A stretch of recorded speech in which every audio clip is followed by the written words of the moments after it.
Bismillahirrahmanirrahim. Alhamdulillah. Bismillah hamdan wa syukran lillah salatu wassalamu ala Rasulillah. La haula wala quwata illa billah. Teriring doa dan salam semoga hingga kesempatan kali ini kita senantiasa dalam keadaan sehat walafiat dan tidak kurang satu apa. Amin amin ya rabbal alamin. Pagi ini saya ingin bercerita tentang para petani kita yang luar biasa, dan ternyata ketika kita mengamati bapak-bapak tani, ibu-ibu tani ini, kita bisa mengambil sebuah hikmah, sebuah pelajaran yang juga luar biasa.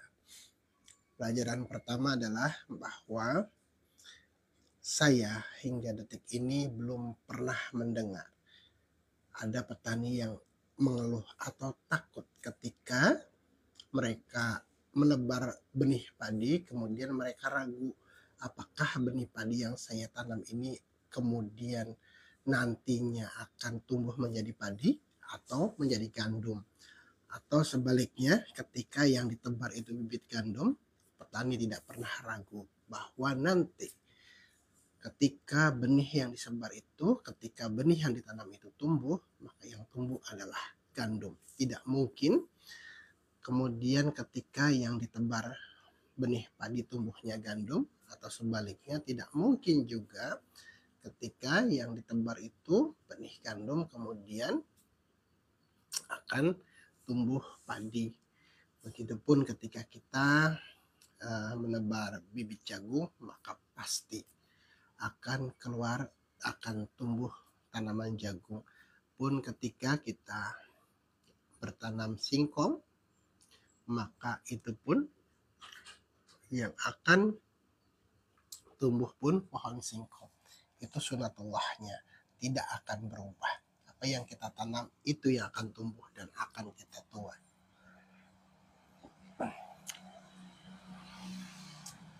Begitupun dalam kehidupan kita mestinya tidak juga harus ragu, tidak perlu kemudian takut, tidak perlu kemudian kita tidak pede. Kalau kita bertanam kebaikan, maka kemudian kita takut tidak akan memanen kebaikan itu, takut kemudian kebaikan yang kita tanam, kita lakukan akan justru menuai keburukan. Tidak, hukumnya seperti itu. Barang siapa yang menyemai kebaikan, maka akan menghasilkan kebaikan, akan mendapatkan imbalan yang sama terhadap apa yang ditanamnya, apa yang disemainya. Sebaliknya ketika kemudian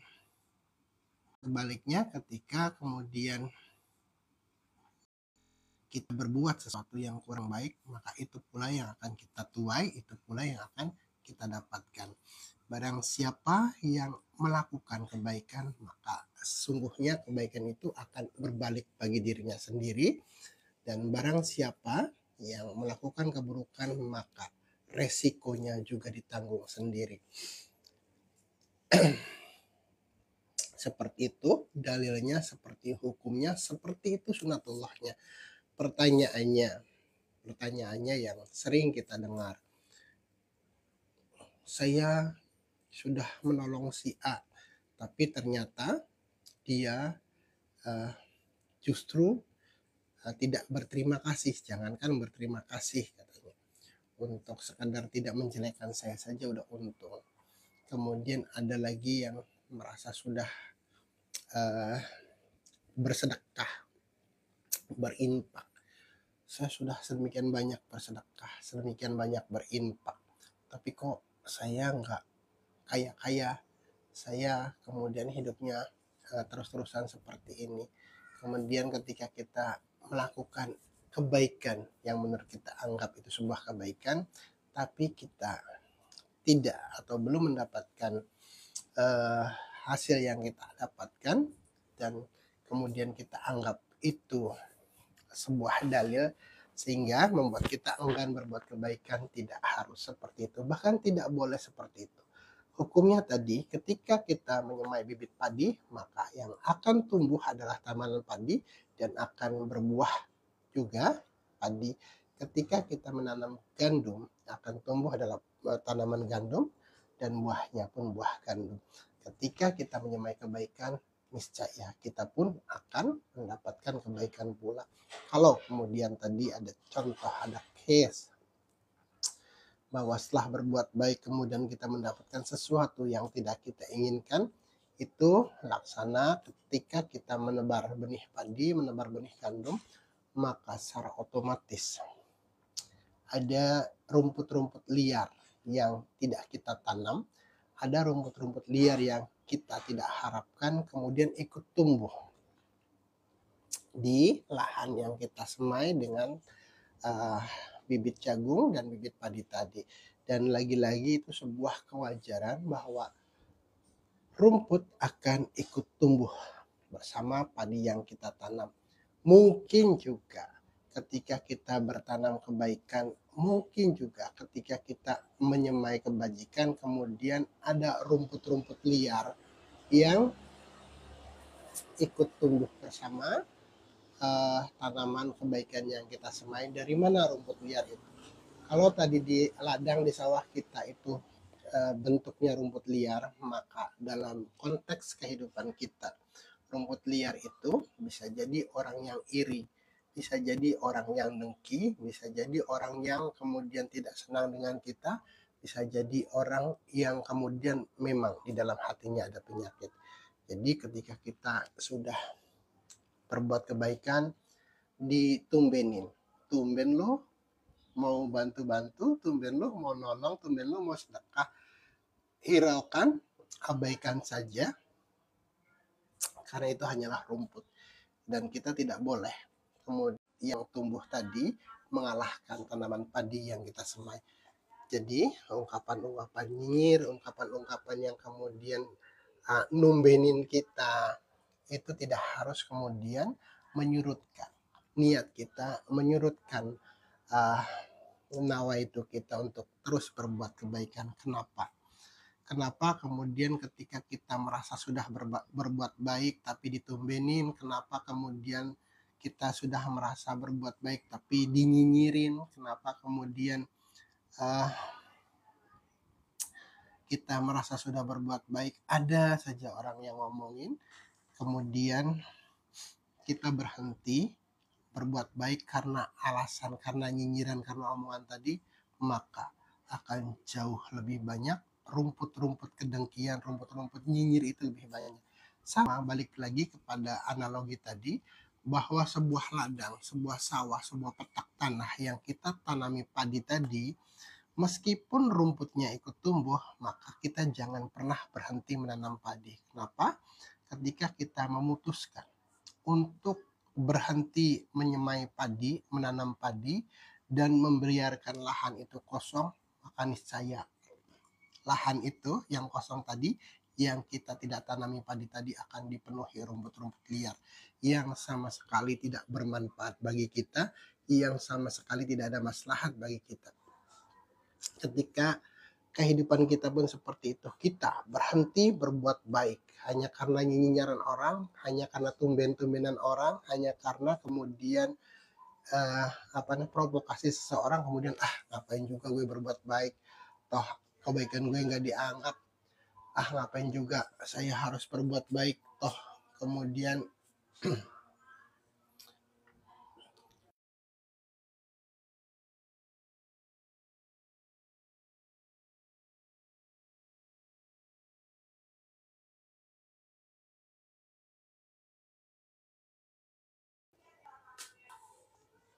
saya ulang, ketika kemudian kita berhenti menanam padi karena alasan takut adanya rumputnya akan tumbuh, maka ketika kita memutuskan untuk berhenti menanam padi tersebut, maka lahan yang kosong itu akan serta-merta ditumbuhi oleh tanaman-tanaman liar, tanaman-tanaman yang kita tidak inginkan, yang tidak memberikan kita manfaat.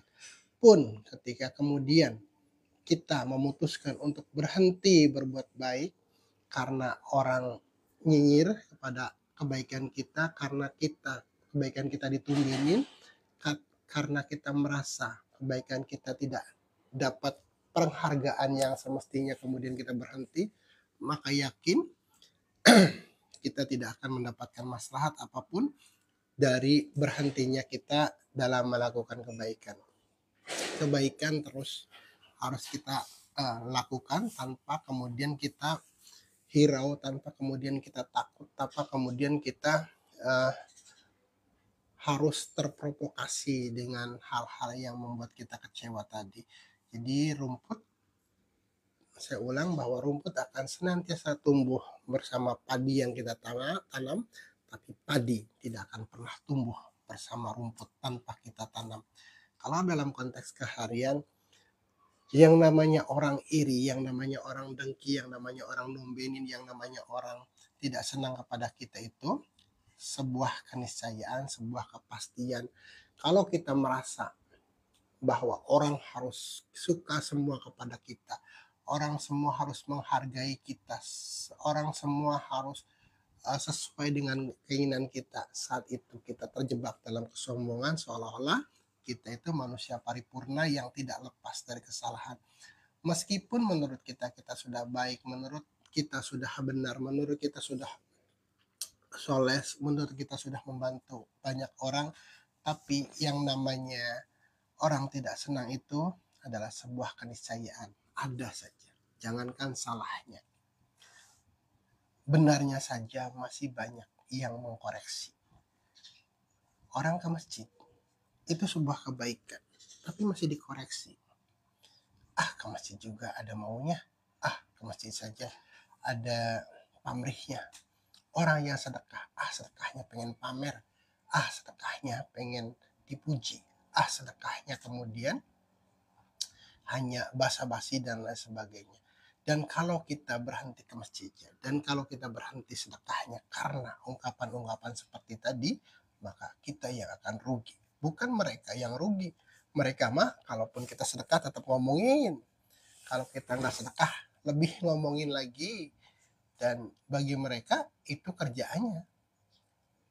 Ada orang-orang yang memang diperankan untuk seperti itu, untuk nguji nih sejauh mana sih kita ibadahnya, apakah kebaikan yang kita lakukan itu karena karena ingin dipuji, apakah kemudian berhenti karena orang tidak senang kepada kebaikan kita. Itu merupakan bumbu dalam kita melakukan kebaikan. Jadi yang namanya ikhlas itu atau tidak ria itu bukan hanya kemudian ketika kita merasa kebaikan saya jangan sampai dilihat orang lain, itu pun sudah ria. Kan selama ini pemahaman kita ria itu kita nggak mau pamer, nggak mau nggak mau ketahuan orang. Nah, ketika kita merasa ibadah kita pengen dilihat atau pengen tidak dilihat orang itu sama-sama ria, karena yaitu ada unsur makhluk yang kemudian kita khawatirkan untuk tahu masalah ibadah kita. Niat mah di sini ikhlas kita. Ikhlas tidaknya amaliyah kita itu hanya kita yang tahu. Orang lain mah nggak peduli. Kalaupun saya infak sedekah 10 juta dengan disaksikan banyak orang, boleh jadi ria, boleh jadi juga tidak. Orang ini pamer, tidak. Ketika hati kitanya sudah benar bahwa memang kita berinfak itu bukan karena ingin dipuji, bukan karena ingin dilihat. Justru ketika kita sembuh-sembuh, takut nanti ada orang yang biar gak kelihatan orang, biar saya nggak ria. Justru itu hati-hati. Itu juga bibit-bibit yang berpotensi menjadi keriaan karena ingin tidak diketahui oleh makhluk. Jadi itu bahwa, atau contohnya yang dekat lah, di sebelah saya ini ada beberapa pas bunga. Saya menanam kayak ini tanaman suruh sirih merah, kemudian ada pohon delima dan lain sebagainya. Saya tidak menanam tanaman lain di pot itu selain tanaman delima dan sirih gading, tapi ternyata ada banyak tanaman-tanaman lain yang ikut tumbuh. Apa kemudian saya harus mencabut tanaman delimanya dan suruhnya karena saya takut ada rumput? Kan tidak. Saya tetap memelihara tanaman delimanya, saya tetap kemudian menjaga sirih merahnya dengan terus menyiraminya dan terus merawatnya dengan mencabuti rumputan yang tidak saya tanam itu agar tidak mengganggu pertumbuhan pohon delima, tanaman delima yang saya tanam atau tanaman sirih yang saya tanam tadi. Seperti itu pula dengan amaliyah kita. Tetap lakukan kebajikan meskipun kiri kanan kita kemudian nyinyir, meskipun uh, banyak orang yang numbenin. Toh kita ibadahnya bukan karena mereka.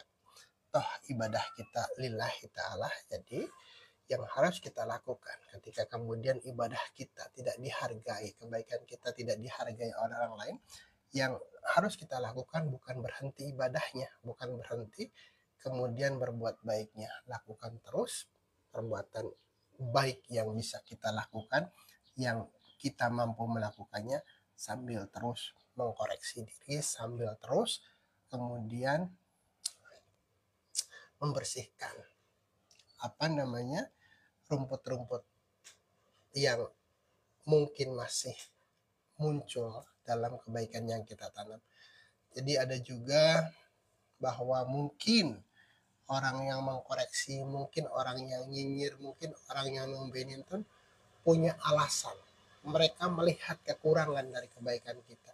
Dan itu lagi-lagi tidak lantas kemudian menjadikan kita harus berhenti berbuat baiknya, tapi jadi koreksi bagi kita. Oh, ternyata benar. Ketika saya sedekah kemarin, ada keinginan saya untuk dipuji. Oh, ternyata benar. Ketika saya kemarin ngasih sekian juta itu karena saya pengen sedekah saya itu lebih dari si A. Oh, karena ternyata ketika saya ke masjid, saya hanya terdorong oleh status saya sebagai ketua DKM, status saya sebagai anggota DKM, status saya sebagai tokoh masyarakat, tokoh agama dan lain sebagainya. Itu yang mungkin terlihat oleh orang-orang yang mengkoreksi kita tadi. Tapi lagi-lagi jangan berhenti ke masjidnya, jangan berhenti ke sedekahnya. Kalau mungkin masih ada, ya itu kita harus berterima kasih justru pada mereka-mereka yang sudah meluangkan waktu untuk mengkoreksi kebaikan kita. Kenapa? Kita jadi tidak susah-susah untuk menemukan kekurangan kita. Kita tidak jadi susah-susah kemudian untuk menghabiskan waktu kita mencari-cari apa sih yang harus saya lakukan, mana sih yang saya kurang. Lakukan saja kebaikan yang bisa kita lakukan saat ini, kemudian koreksi kekurangannya.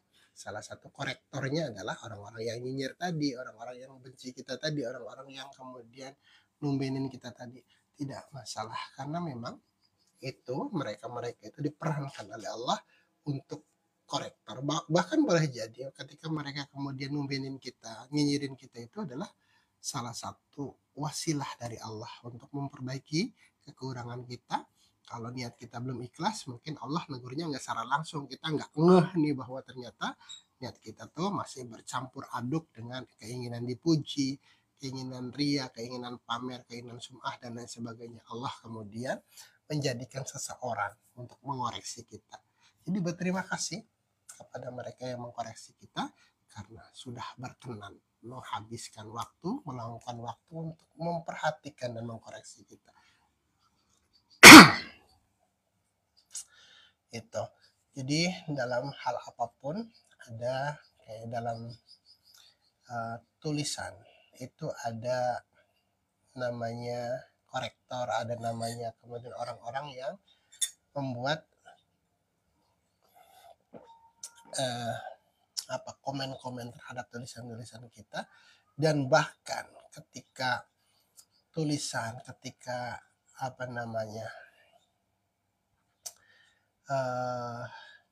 sebuah naskah drama itu bahkan diundang, diminta untuk mengkoreksi kalau skenario-nya salah, ada yang salah enggak, skripnya ada yang salah enggak, kemudian ketika tulisan itu tata letaknya benar enggak, susunannya benar enggak, kemudian kalimat-kalimat yang dipakainya sudah sesuai belum, kemudian isi dan esensinya sudah memadai belum, itu sengaja. Jadi dalam naskah, dalam tulisan itu ada editor. Nah, editor itu fungsinya untuk menemukan kekurangan dan kesalahan yang mungkin terjadi pada tulisan, pada naskah yang kita buat.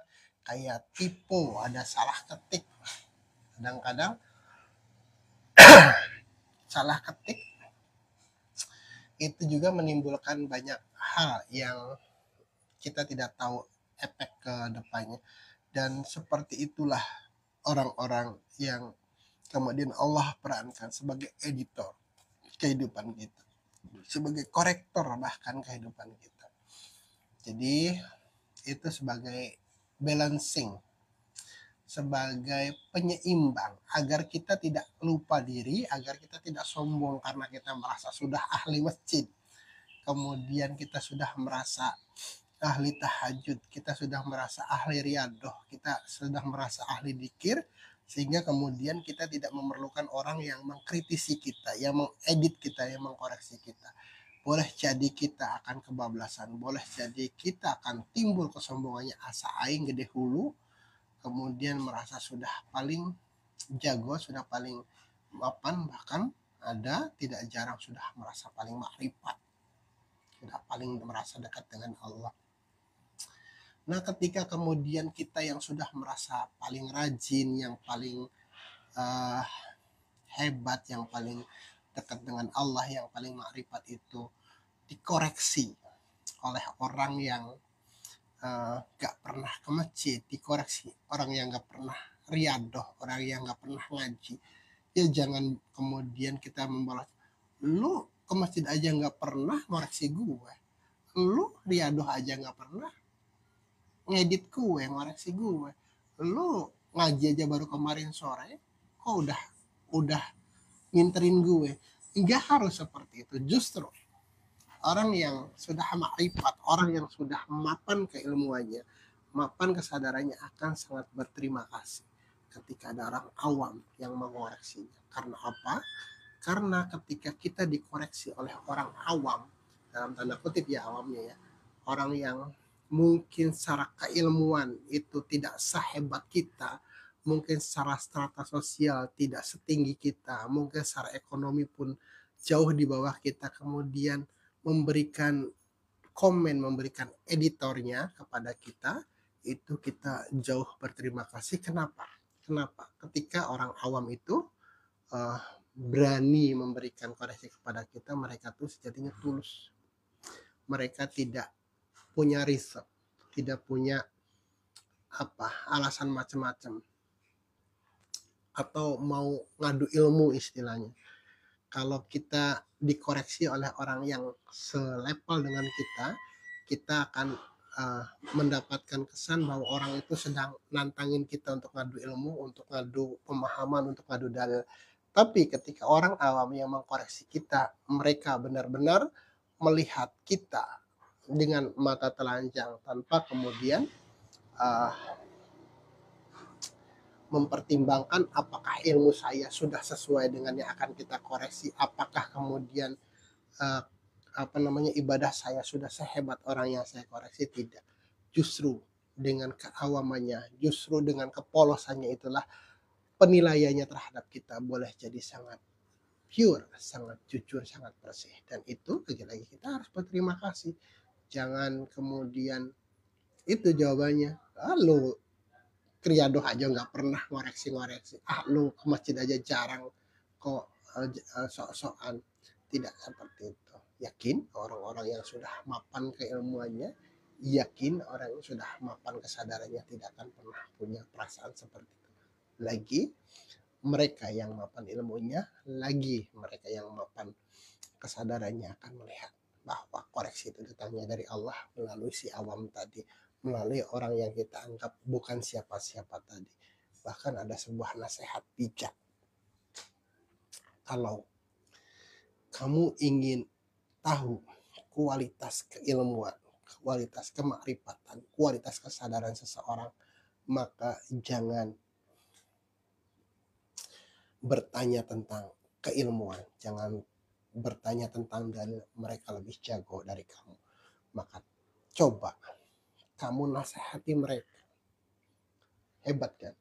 Kita yang awam untuk mengetahui apakah si A itu hebat ilmunya, apakah si B itu sudah makrifat, apakah si C itu kesadarannya sudah mapan, jangan bertanya tentang keilmuan, jangan bertanya tentang kemakrifatan, jangan bertanya tentang kesadaran.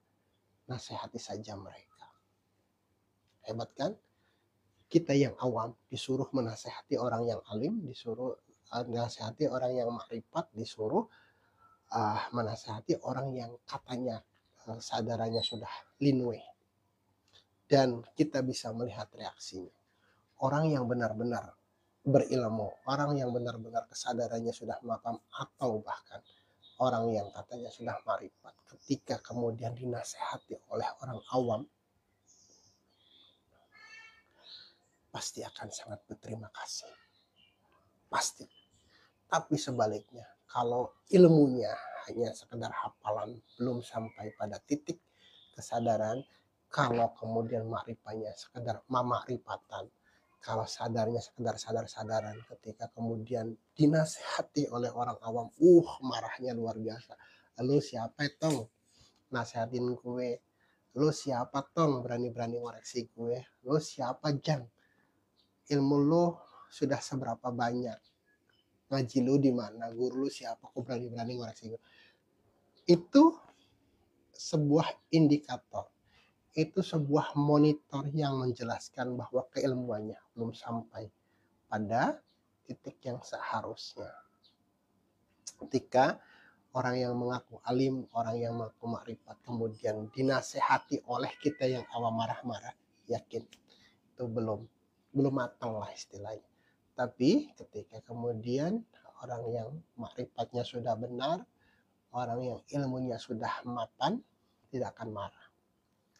Sering kita mendengar atau bahkan menyaksikan orang-orang yang benar kemakrifatannya, orang-orang yang benar alim keilmuannya, itu ketika kemudian datang, ada yang datang untuk mengkoreksi, bahkan kadang-kadang untuk menguji apakah benar orang ini alim, apakah orang ini makrifat, beliau itu tetap menerima siapapun dengan senyum, siapapun yang datang, apapun koreksinya, apapun masukannya diterima dengan lapang dada. Oh ternyata benar, selama ini saya sudah mengaku atau merasa sudah ahli ibadah, merasa ahli zikir, merasa sudah makrifat. Kok mas ternyata oleh orang awam saja kotoran hati saya masih kelihatan. Apa bentuk kotoran hati? Kita masih marah-marah. Jadi ketika kita marah kepada orang yang mengkritik kita, marah kepada yang mengkoreksi kita, itu kita sedang menunjukkan betapa masih kotornya hati kita, betapa masih buramnya hati kita, sehingga kita tidak bisa melihat kenapa Allah ngirim orang ini untuk mengkoreksi saya. Bukankah saya sudah makrifat, bukankah setiap malam saya riadoh, bukankah saya ahli zikir dan lain sebagainya. Tidak, bukan itu. Yakin kalau zikir kita sudah benar, yakin kalau ilmu kita sudah mapan. Ketika kita mendengar ada orang yang ngomongin kita, yang bahkan mengkoreksi kita, kita akan berterima kasih. Itu adalah salah satu cara, itu adalah salah satu wasilah dari Allah untuk membersihkan hati kita. Caranya gitu, karena kalau kita secara subjektif melihat kita, saya sudah rajin, saya sudah tiap malam riadoh, setiap salam saya tahajudnya sekian puluh rakaat, berarti saya udah orang baik. Gak bakal kelihatan.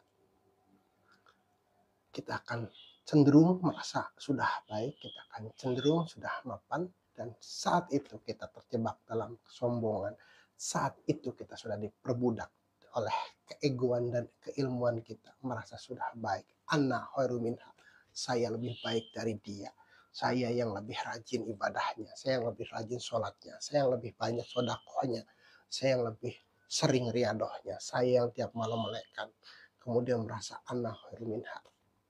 Dan ketika ada yang ngoreksi, ente siapa, belum juga apa-apa udah ngomong, lakuin aja bisa nggak ente kayak gitu.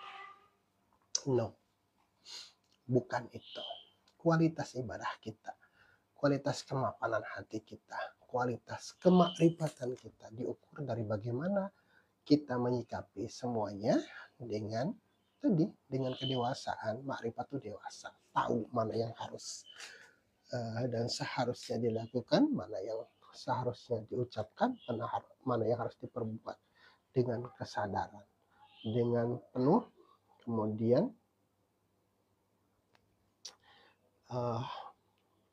dilandaskan, lihatnya jangan cuma lihat di layar seperti sekarang.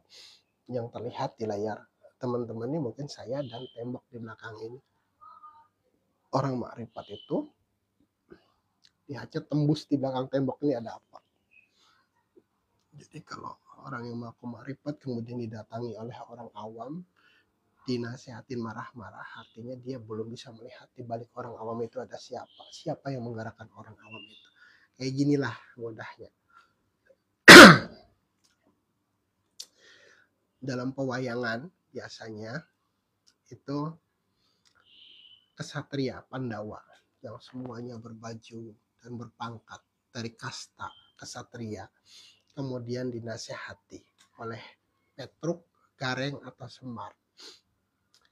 Lihat, mereka tetap akan tungkul tapi nunduk mendengarkan apa yang diwejangkan oleh Semar, meskipun secara fisik Semar itu bukan siapa-siapa, meskipun secara fisik Semar itu kastanya mungkin lebih rendah dari kasta Pandawa, tapi karena Pandawa ini dilakonkan sebagai orang-orang yang wayang-wayang sudah makrifat, maka wayang-wayang Pandawa ini akan melihat, bukan melihat sosok Semarnya, bukan melihat hitam kulitnya, bukan melihat kuncungnya, bukan melihat kelucuannya, tapi melihat apa yang disampaikan oleh Semar itu. Berbeda dengan para Kurawa. Kurawa itu ketika dinasehati oleh Krishna, Sri Krishna yang bahkan dewa dalam pewayangan itu, karena dia melihat bahwa dirinya adalah pewaris tahta Amarta, bahwa Kurawa ini merasa sebagai kasta yang lebih tinggi. Krishna sebagai dewa pun dilawan. Aku tidak peduli apa yang kamu katakan Krishna, aku hanya ingin bahwa tahta ini akan menjadi milikku. Kemudian dilakukanlah semua bentuk kejahatan. Itu Krishna yang ngomong.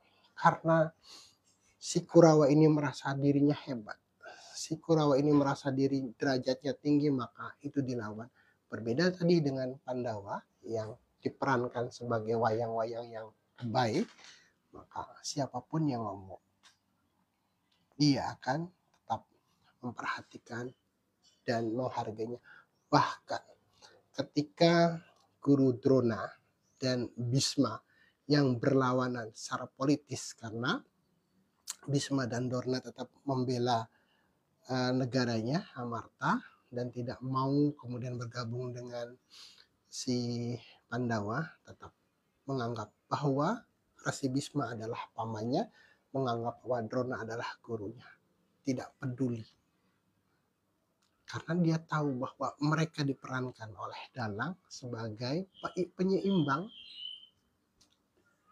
Jadi itu sedikit flashback kepada kisah Mahabharata yang sebenarnya juga terjadi pada kita. Kita akan cenderung nunduk, akan cenderung nurut kalau yang ngomongin kita tuh pejabat, orang hebat. Tapi kita kadang-kadang lalai. Justru nasihat yang murni, nasihat yang benar, nasihat yang jujur itu datang dari orang-orang yang datang dari antah barantah, yang kita tidak tahu latar belakangnya, yang kita tidak tahu kastanya seperti apa, yang kita tidak tahu pendidikannya seperti apa. Mereka datang kepada kita, mengkoreksi kita dengan niat tulus untuk memperbaiki kita, untuk kita bisa menjadi lebih baik lagi. Jadi itu, bahwa sekali lagi, kalau kita menanam padi, maka rumput akan tumbuh. Sebaliknya, ketika kita membiarkan kemudian tanah kita kosong, maka rumput pasti akan jauh lebih banyak tumbuh. Kalau kita menanam kebaikan, mungkin ada rumput-rumput ria, rumput-rumput komen-komen yang tidak nyaman, komen-komen yang kemudian mendiskreditkan kita. Ya, anggap aja sebagai rumput, dan kita tidak harus berhenti melakukan kebaikan hanya karena rumput-rumput kritikan, karena rumput-rumput koreksi, karena rumput-rumput orang yang iri. No, lakukan kebaikan apa yang kita bisa. Baik, udah saatnya saya beraktivitas kembali. Ada jemput anak yang baru camping. Semoga teman-teman yang sudah berkenan hadir, berkenan mampir, berkenan melintas, saya aturkan terima kasih, dan semoga hari ini menjadi hari terbaik kita untuk melakukan pengabdian kita kepada Allah Subhanahu wa Ta'ala. Izin undur diri. Billahi taufiq wal hidayah. Wassalamualaikum warahmatullahi wabarakatuh.